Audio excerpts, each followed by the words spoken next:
All militarily occupied people have a right to resist their occupation, even militarily. I do not support the military option in Palestine. I prefer the other option, civil insurrection and disobedience. It brought down the British Empire in India and the Soviet Empire in Eastern Europe. Israel has overwhelming military superiority, and we see in front of our eyes the devastation and oblivion it is bringing to the people of Gaza. I categorically condemn Hamas's targeting of civilian targets of any age or gender, as it is accused of. Such targeting belies Hamas's claims to an Islamic identity. There is an Islamic injunction against the killing of innocent children, women, and elders.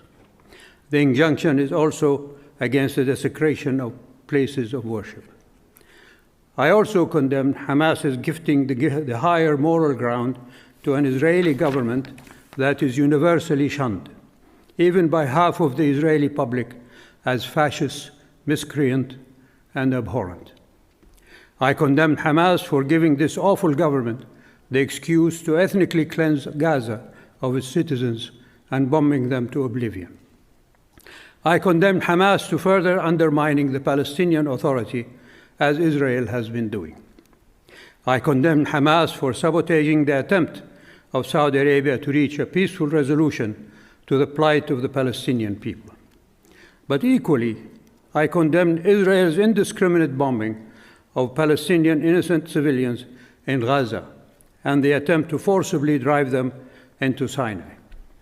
I condemn Israeli targeted killing and the indiscriminate arrest of Palestinian children, women, and men in the West Bank. Two wrongs don't make a right. I've been hearing a repeated phrase in American media, unprovoked attack.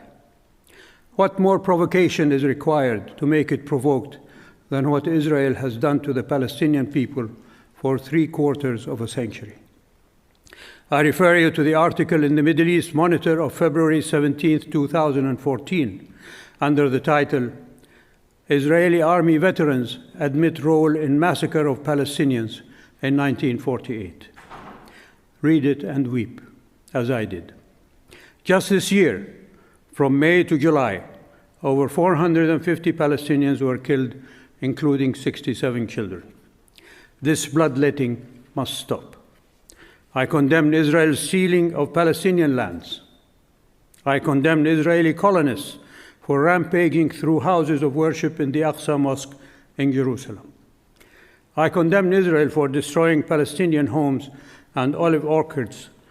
I condemn Israel for incarcerating Palestinian women, children, and men in concentration camps without recourse to due process.